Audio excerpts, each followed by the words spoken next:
तो देखो इंटीग्रेशन के आपको 31 फार्मूले बताए थे कल, ठीक है। अब क्वेश्चन बताते हैं, उन फार्मूलों का यूज करेंगे सवाल में, तो फार्मूले भी याद हो जाएंगे और कॉन्सेप्ट भी क्लियर होगा। तो देखो यहाँ पे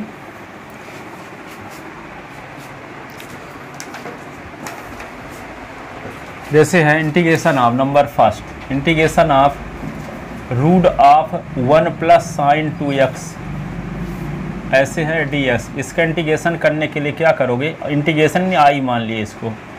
अब ये जानते न हो 1 प्लस साइन 2x का क्या फार्मूला जानते हो, 2 साइन x cos x, नहीं 1 के स्थान पे क्या लिख दें,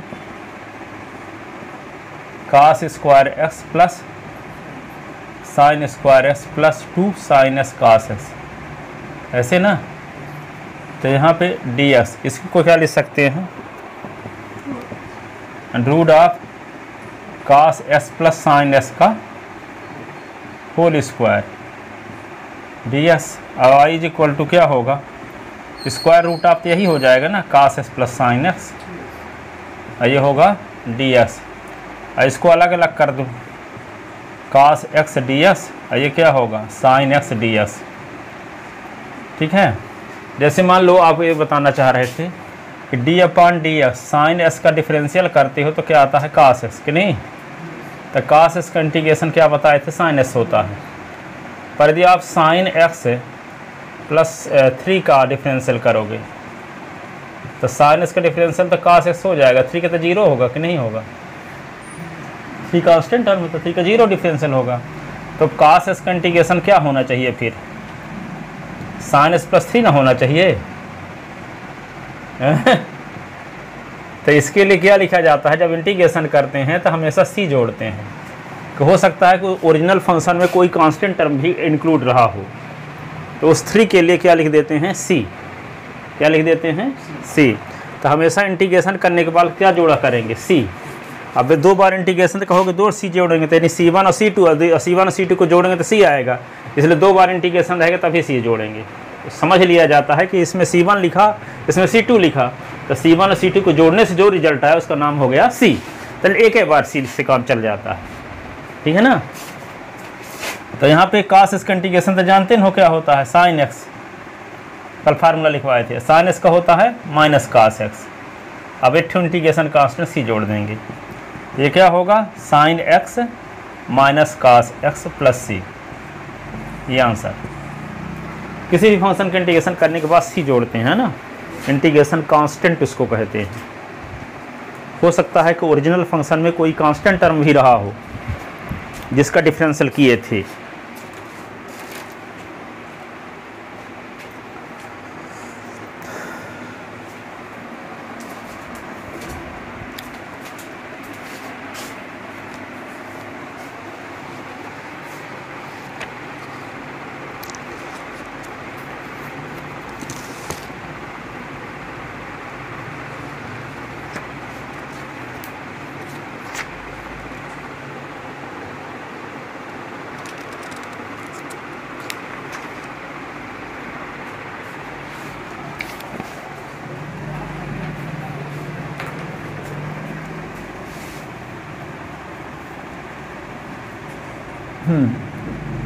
दूसरा क्वेश्चन ये है, integration of ax square plus bx plus c, ये क्या हो गया dx। तो i इज इक्वल टू क्या होगा, इसको अलग अलग कर दो, ax स्क्वायर dx फिर bx dx plus c dx।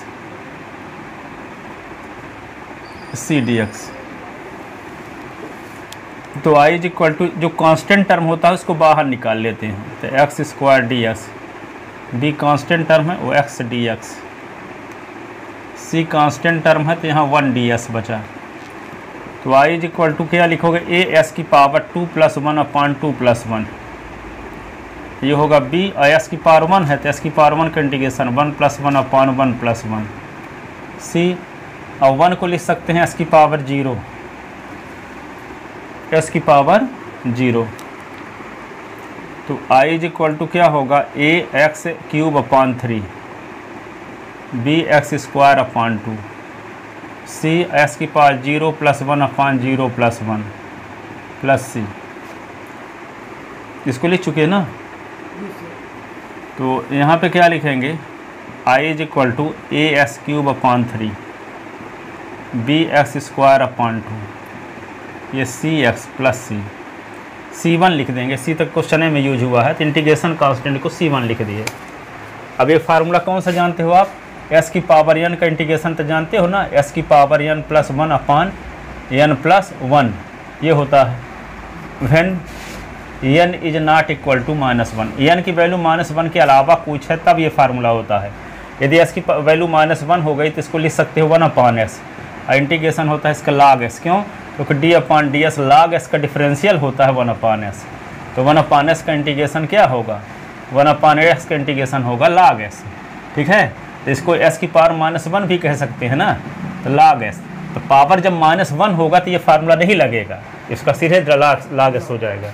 यदि मान लो पावर -1 में ज़बरदस्ती ये फार्मूला लगाओगे तो क्या स्थिति आएगी, s की पावर -1 + 1 अपान -1 + 1, तो s की पावर 0/0 तो इन्फिनिटी आ गया, नॉन डिफाइंड क्वांटिटी आ गया। अपान में 0 आना क्या साबित करता है, नॉन डिफाइंड क्वांटिटी। इसलिए जब s की पावर n के स्थान पे -1 रहेगा तब ये फार्मूला नहीं लगाएंगे ये वाला, n is not equal to -1, और n के वैल्यू -1 के अलावा कुछ भी रहेगा तो फार्मूला लगाएंगे, ठीक है, समझ गए।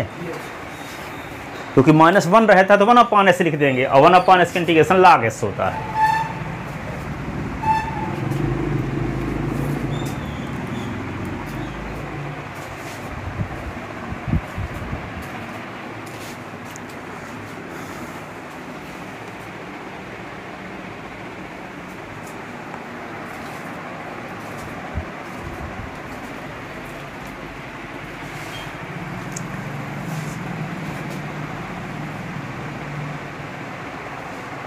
NCERT में जो क्वेश्चन है कई नियम के एक एक्सरसाइज में दिया रहता है, पता चला कि कोई रूल का यहाँ दिया है तो उसी रूल का फिर अगले एक्सरसाइज में कहीं है, तो वे जो रेफरेंस वाली किताबें होती हैं तो एक रूल के तहत जो एक्सरसाइज होती है पहले लिख दी जाती हैं, फिर दूसरे रूल के तहत, फिर तीसरे रूल के तहत, फिर चौथे रूल, थोड़ा व्यवस्थित लिख दी जाती हैं, है ना।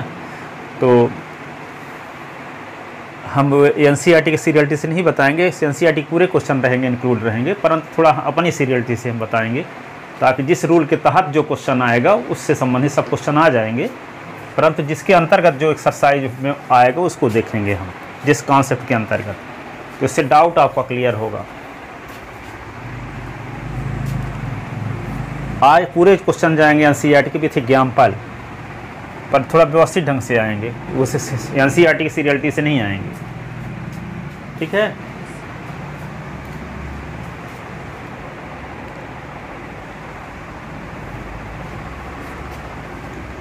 इसके लिए आप 2 किताब खरीद सकते हो, कि RD शर्मा खरीद सकते हो चाहो तो, या कि एक स्टूडेंट एडवाइज़र आती है, राजस्थान कोटा से बनती है, वो भी बहुत अच्छी किताब है,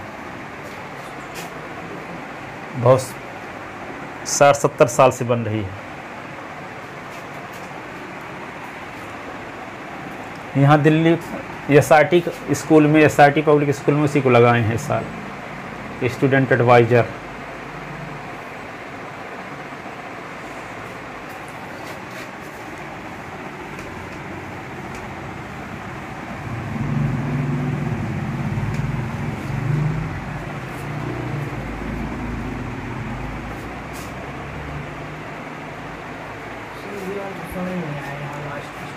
ये अलग अलग कर दिए तीनों को।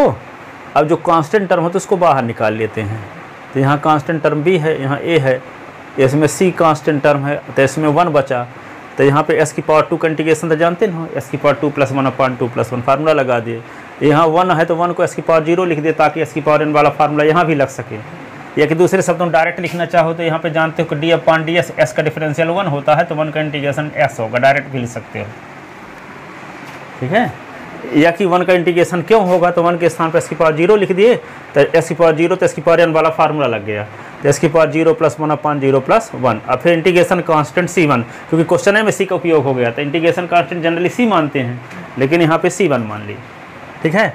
अब क्या हुआ, ये आ गया, इसको आ गया सीधे C 0 + 1 तो ऐसे होगा, 0 + 1/1 लिखो चाहे ना लिखो, क्या दिक्कत है इसमें।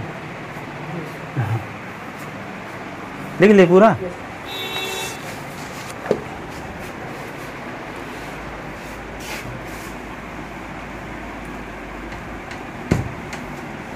अब यहाँ पे तीसरा क्वेश्चन देखो इस पर आधारित, इंटीग्रेशन ऑफ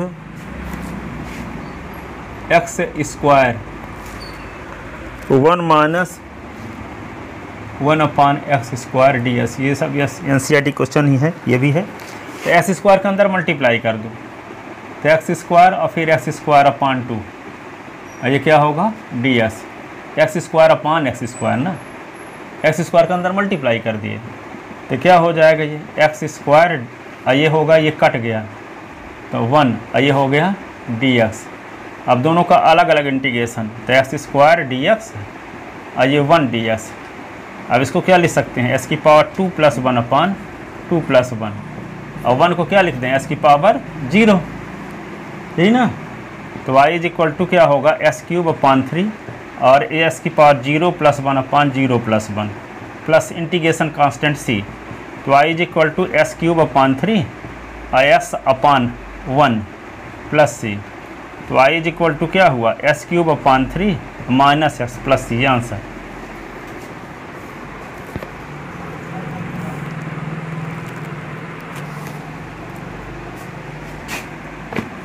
चौथा सवाल ये है 1 माइनस एक्स और ये रूट एक्स और ये डी एस। तो y = रूट एस के अंदर मल्टीप्लाई कर दो, 1 माइनस एक्स और एस की पावर 1/2 कर सकते हो। तो y = एस की पावर 1/2 को मल्टीप्लाई, तो एस की पावर 1/2, एस की पावर 1, एस की पावर 1/2 और ये डी एक्स। तो y = क्या हो गया एस की पावर 1/2 डी एस, ये एस की पावर 1 + 1/2 डी एक्स। तो y = क्या होगा एस की पावर 1/2 डी एस, ये क्या होगा एस की पावर 3/2 डी एस। एस की पावर n वाला रूल लगा दो। तो y = एस की पावर 1/2 + 1 अपान 1/2 + 1 और एस की पावर 3/2 + 1 अपान 3/2 + 1 प्लस c। तो y = क्या होगा एस की पावर 3/2 अपान 3/2 और एस की पावर 5/2 अपान 5/2 प्लस c। तो y = 2 अपान 3, एस की पावर 3/2 और 2 अपान 5, एस की पावर 5/2 प्लस s, ये आंसर हो।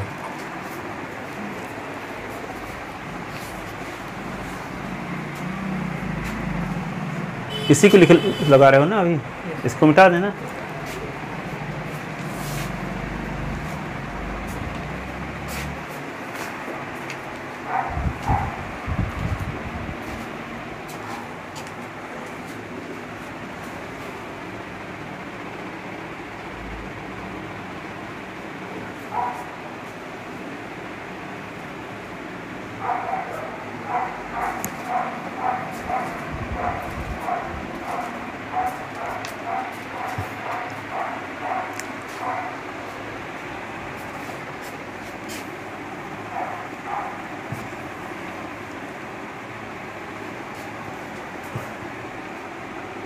पाँच नंबर सवाल इस पर,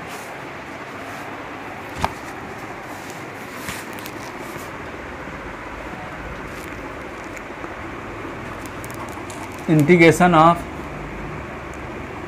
2x² e की पावर x, ये dx। तो y = 2 बाहर x² ds i की पावर x ds। तो y = क्या होगा 2s की पावर 2 + 1 अपान 2 + 1 और e की पावर x प्लस c। तो y = 2s की पावर 3 अपान 3 और प्लस e की power x plus c। e की पावर x का इंटीग्रेशन e की पावर x से होता है।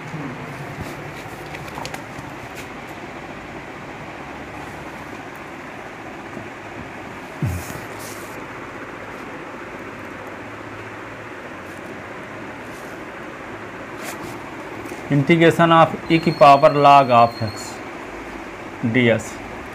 तो एक फार्मूला पढ़े हो, e की पावर log ऑफ a = सिर्फ a होता है, डिफरेंशियल में पिछले साल बताया गया था। और तो क्या होगा e की पावर log ऑफ b है तो क्या लिख दोगे सिर्फ b, e की पावर log ऑफ c है तो क्या लिख दोगे सिर्फ c। तो e की पावर log ऑफ x तो क्या लिख दोगे, सिर्फ x। अब s की पावर 1 का इंटीग्रेशन क्या होता है, s की पावर 1 + 1/1 + 1 प्लस c, तो y = s की पावर 2/2 प्लस c, e की पावर -log s ds। एक फार्मूला पढ़े हो, n log m, n log m = log m की पावर n,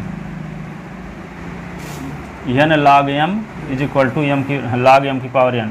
यहाँ log के पहले -1 है, e की पावर इसको लिख सकते हो -1 i log x ds। तो जो log के पहले होता है वो पावर में चला जाता है, तो i = क्या होगा, e की पावर log s की पावर -1 ds। ये भी जानते हो a इनवर्स बराबर 1/a होता है, तो i = क्या होगा, ये e की पावर log ऑफ a हो जाता है, तो e की पावर log ऑफ a का काम कौन कर रहा है, s इनवर्स, तो s इनवर्स हो गया। इसी को क्या लिख सकते हो, 1/s। 1/s का इंटीग्रेशन क्या होता है, log s plus c, log s plus c। e की पावर log ऑफ a होता है, ये -1 लिख सकते हैं, माइनस भर को, तो log के पहले जो है तो पावर में चला जाता है, log के पहले n है तो पावर में चला गया n, तो पावर log के पहले -1 है तो पावर में चला गया -1, फिर e की पावर log ऑफ a वाला फार्मूला लग गया।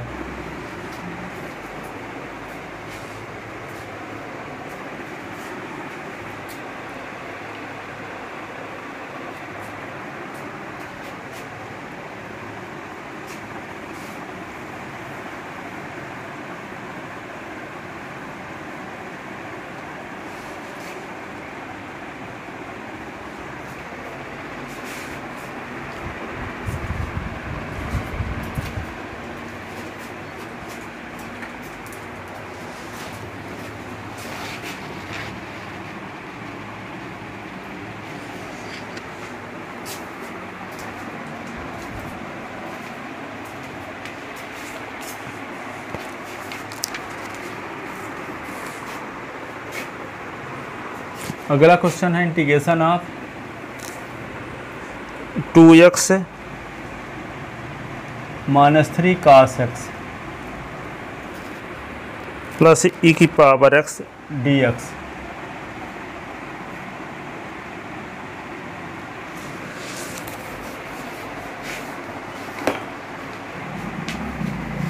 तो i = इनको तीनों को अलग अलग कर देते हैं, 2x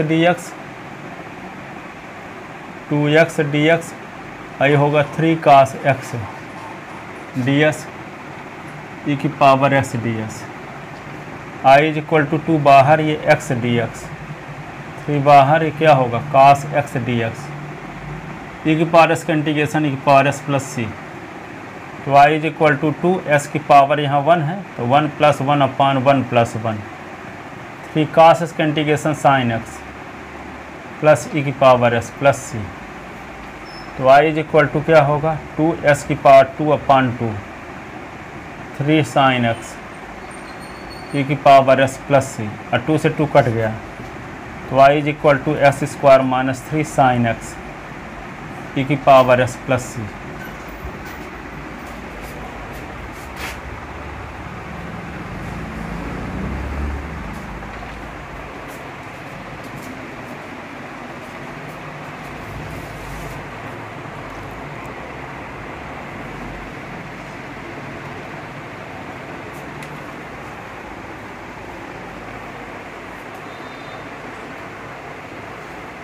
ये किताब भी NCERT के बहुत हिसाब से बहुत अच्छी बनी है, फिलहाल पूरे NCERT क्वेश्चन एग्जाम्पल सहित हैं और कॉन्सेप्ट के साथ हैं और सीरियलिटी से।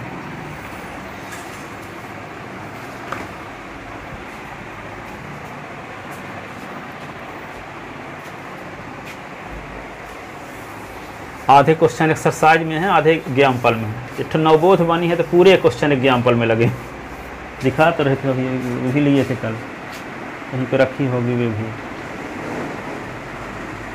पर इसमें आधे एक्सरसाइज में है, आधे वो उसमें एग्जाम्पल में, उसके पूरे एग्जाम्पल में लगे हैं NCERT के। एक्सरसाइज में एक्स्ट्रा क्वेश्चन।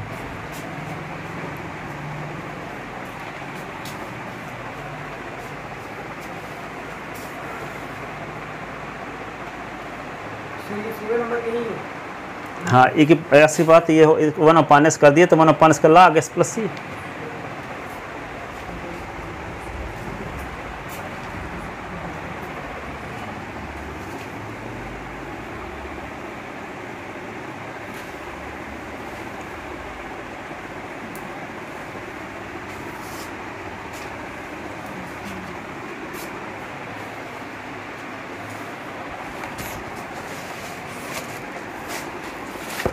इसके जो राइटर हैं वो आगरा कॉलेज में 40 साल तक पढ़ाए हैं मैथ, BSc MSc। ये सेठ हैं, अपने बिरादर के लोग।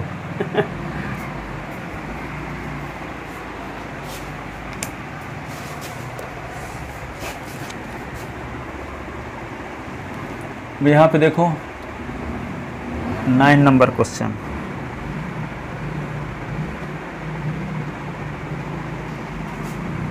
इंटीग्रेशन ऑफ √x - 1/√x का स्क्वायर dx।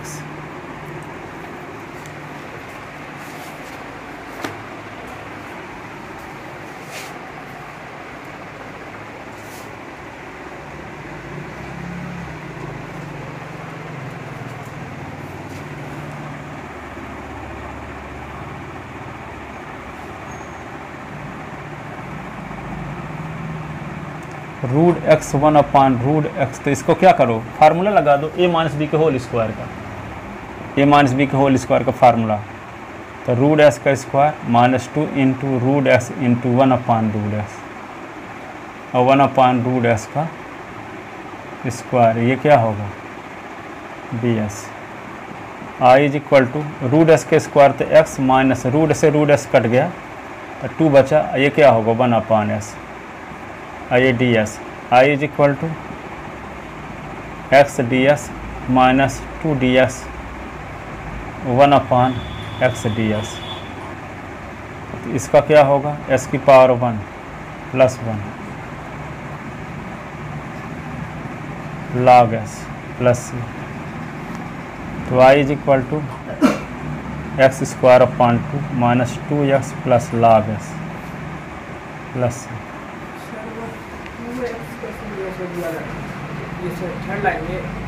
ये 2 कहाँ से आ गया?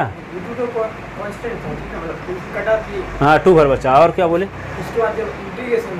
तो अलग अलग कर दिए, s का अलग 2 का अलग 1/s का अलग, 2 को बाहर निकाल लिए। 2 को बाहर निकाल लेते तो क्या होता, एक स्टेप गला डायरेक्ट 1ds बचता ना, और 1 का इंटीग्रेशन s होता तो s की पावर 0 कर दो। ये दोनों बताया ना थे अभी कि d/ds s का डिफरेंशियल होता है 1, तो 1 का इंटीग्रेशन क्या होगा x, या कि 1 का इंटीग्रेशन करने के लिए एक तरीका और है, s की पावर 0 ds कर लो। तब तो हम कर चुके कई बार, तो डायरेक्ट भी लिख सकते हैं 1 का इंटीग्रेशन x। तो वही 2 को बाहर निकाल लिए तो 1ds बचा, 1 का इंटीग्रेशन x तो 2x हो गया। कांस्टेंट है तो 0 डिफरेंशियल ना होता है 0, कांस्टेंट का डिफरेंशियल ना 0 होता कि इंटीग्रेशन 0 होता है। कांस्टेंट का डिफरेंशियल 0 होता है, यही तो अंतर डाउट हो जाता है, इंटीग्रेशन डिफरेंशियल साथ साथ चलता है तो।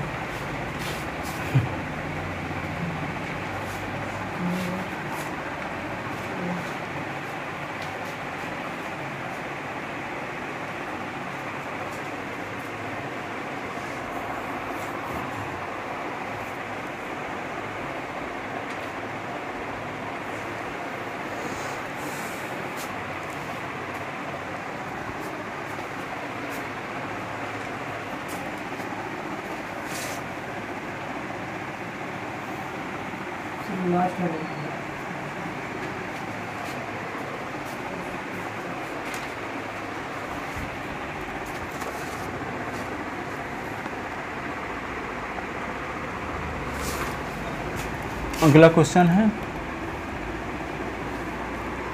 sec x plus tan x।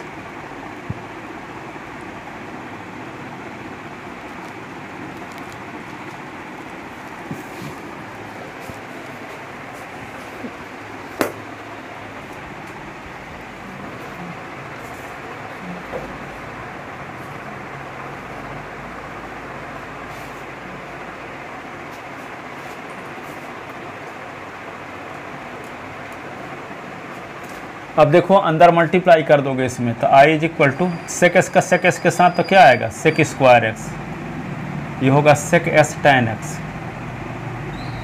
ये हो गया डी एक्स। तो क्या लिख दोगे इसको, sec square x D x, ये होगा sec x tan x D x. तो I is equal to sec square x का इंटीग्रेशन टेन एक्स होता है, और सेक एस टेन एस का इंटीग्रेशन सेक एस होता है, क्योंकि सेक एस का डिफरेंशियल होता है sec x tan x plus ये आंसर। टेन एस का डिफरेंशियल होता है सेक स्क्वायर एस, तो सेक स्क्वायर एस का integration tan x, sec x का डिफरेंशियल होता है सेक एस टेन एस, तो सेक एस टेन एस का इंटीग्रेशन होगा सेक एक्स।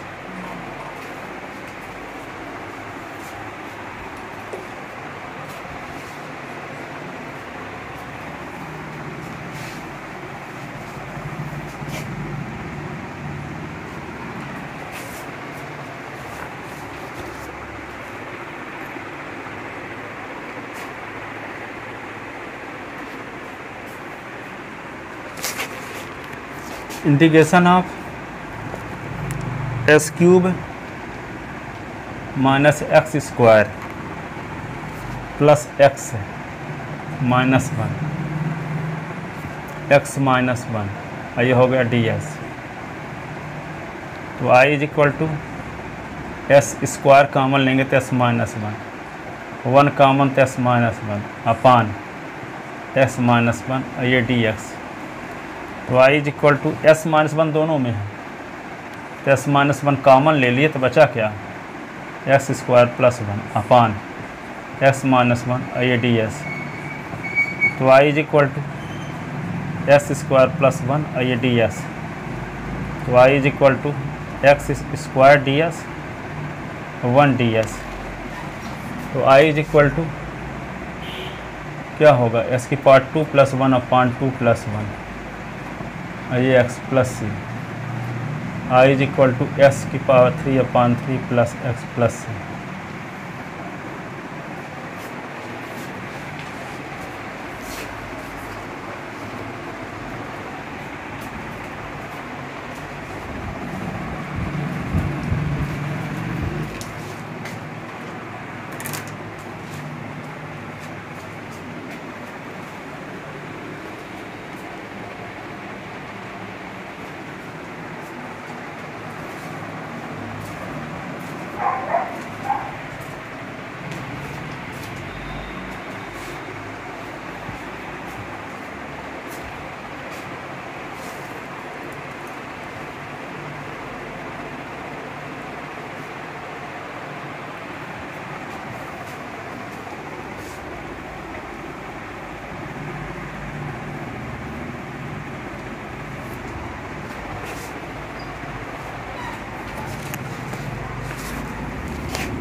बारह नंबर क्वेश्चन ये है,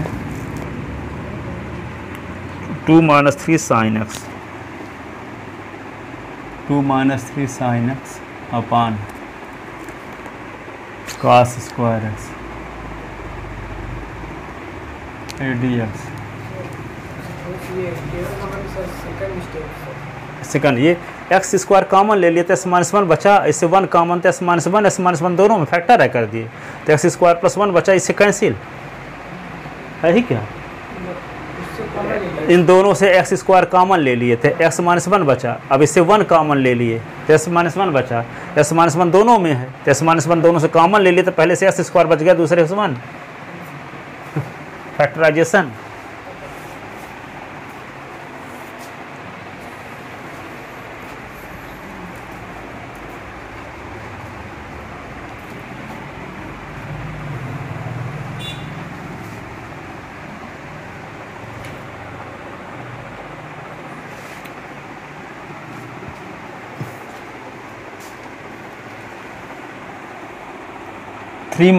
two minus three sine S है तो इसको क्या लिखेंगे, अलग अलग कर दो दोनों को, two upon cos square X है minus three sine x upon cos square X, ये होगा डी एस। तो आई इज इक्वल टू क्या होगा, टू बाहर one upon cos square x D x और three sine x upon cos x D x. तो 1 अपान कास स्क्वायर एस क्या होता है, sec square x d x -3 और 1 अपान cos sec sine upon cos tan d x. तो y is equal to 2 sec square x का integration tan x sec x tan x का integration sec x plus c. क्या किए, 2 के बटे में भी कास स्क्वायर, 3 साइन एस के अपान में भी कास स्क्वायर। अब 2 को बाहर निकाल लिए तो 1 अपान कास स्क्वायर एस, 3 को बाहर निकाल लिए तो sine S upon cos square S, तो 2 बार कास एस लिख दिए। तो 1 अपान कास क्या होता है, सेक स्क्वायर एस, और यहाँ पर 1 अपान कास और साइन अपान कास, तो 1 अपान कास सेक और साइन अपान कास टेन। ठीक है, अब टेन एस का डिफरेंशियल होता है सेक स्क्वायर एस, तो सेक स्क्वायर एस का इंटीग्रेशन टेन एक्स, और सेक एस का डिफरेंशियल होता है सेक एस टेन एस, तो सेक एस टेन एस का integration sec x plus c, integration constant C.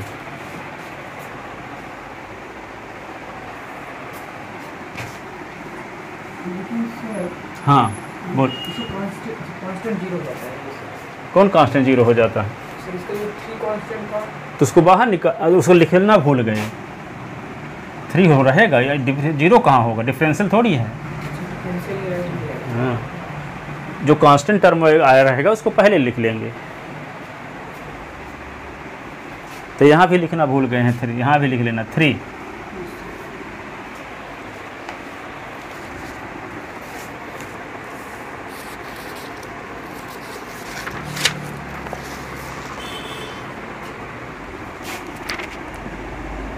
Integration of sine inverse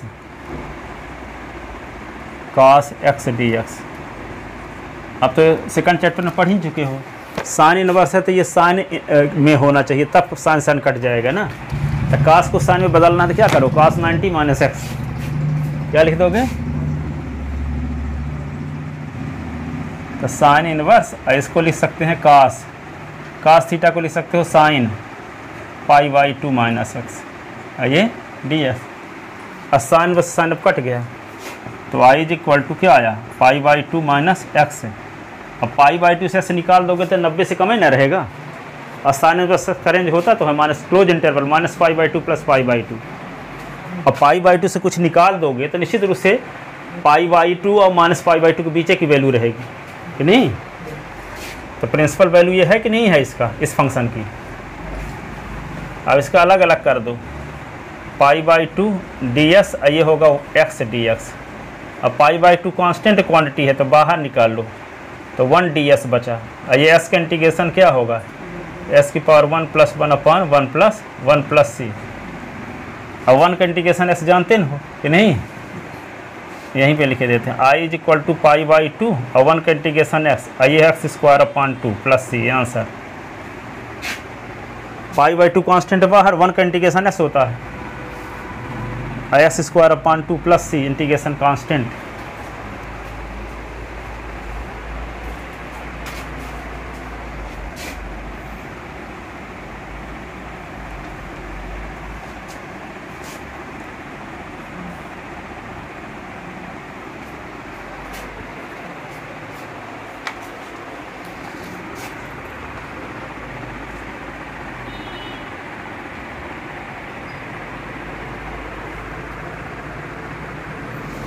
integration of cos x upon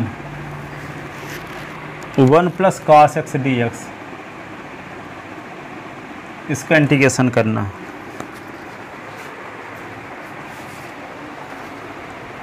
क्या करोगे, cos इसका integration, तो इसको क्या करना होगा, एक जोड़ दो एक घटा दो, ऊपर से कॉस हटाना पड़ेगा तो एक जोड़ देते हैं अपने से, तो एक घटा भी देते हैं, तो 1 प्लस कॉस एक्स तो है ही कि नहीं।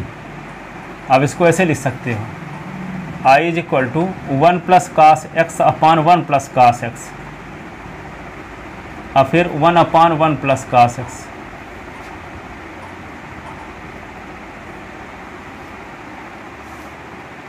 ठीक है, ये इससे कट जाएगा, ये डी एस। तो आई इज इक्वल टू बचा क्या, 1 minus 1 upon 1 plus cos x D x.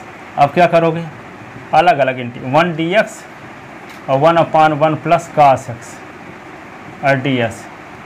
तो आई इज इक्वल टू 1 का इंटीग्रेशन एक्स है, इसमें 1 माइनस कास एक्स का ऊपर नीचे मल्टीप्लाई, तो 1 माइनस कास एक्स।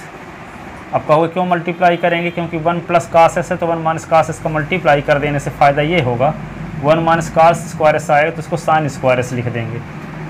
अब 1 upon sine square S cosec square x, और कोसेक स्क्वायर एस का इंटीग्रेशन माइनस काट एस होता है, ठीक है। और कोसेक एस काट एस आएगा तो माइनस कोसेक एस हो जाएगा। तो आगामी आगे क्या आने वाला है उसको ध्यान में रखते हुए ऐसा कर सकते हैं। तो एक्स ये क्या किया जाए 1 माइनस कास एक्स, इसमें फार्मूला लगा दो a plus B A minus B तो A square minus B square, ठीक है। और 1 माइनस 1 का स्क्वायर 1 होता है, तो ये एस लिखो और यहाँ 1 माइनस कास एस लिख दो, और 1 का स्क्वायर 1 है तो 1 माइनस कास स्क्वायर एस। अब 10th क्लास का फार्मूला लगा दो, 1 माइनस कास स्क्वायर एस क्या होता है साइन स्क्वायर एस। तो I is equal to x minus 1 minus cos x upon क्या हो गया ये साइन स्क्वायर एस और डी एस। अभी एक क्वेश्चन किए थे इस टाइप ये वाला 2 minus 3 sine S upon cos square S, तो वही तो है 2 के स्थान पे 1 आ गया 1 minus 1 cos S upon sine square S. तो क्या करना पड़ेगा 1 के अपान में भी साइन स्क्वायर एस और कास एस के अपान में भी साइन स्क्वायर एस, जैसे यहाँ 2 के अपान में भी कास स्क्वायर एस और 3 साइन एस के अपान में भी कास स्क्वायर एस, ठीक है। तो y is equal to X, ये 1 के अपान में भी sine square X, cos S के अपान में भी साइन स्क्वायर एस, ऐसे। तो y इज इक्वल टू क्या होगा एक्स माइनस ये 1 अपान साइन स्क्वायर एस तो जानते हो कोसेक स्क्वायर एस होता है कि नहीं, और साइन स्क्वायर एस को लिखोगे sine S into sine S, 1 upon sine S और cos S upon sine S, तो 1 अपान साइन कोसेक और कास अपान साइन काट, तो कोसेक एक्स और काट एक्स आ गया, लिख दें डायरेक्ट हो गया थोड़ा सा, है ना। ये 1 अपान साइन एक्स और कास एक्स अपान साइन एक्स आइए डी एक्स, ठीक है। तो आई इज इक्वल टू क्या होगा x minus cosec square x D x, और ये माइनस का मल्टीप्लाई होती है प्लस में तो माइनस हो गया, ये माइनस है तो प्लस हो जाएगा, और 1 अपान साइन कोसेक एक्स और कास अपान साइन काट एक्स, आइए डी एस। और वाई इज इक्वल टू क्या होगा x minus cosec square x का इंटीग्रेशन दिखाए हैं माइनस काट एस होता है, और कोसेक एस काट एस का माइनस कोसेक एस होता है प्लस सी। तो आई इज इक्वल टू क्या होगा एक्स और प्लस हो जाएगा minus minus plus cot X, और प्लस माइनस माइनस तो cosec X plus C answer.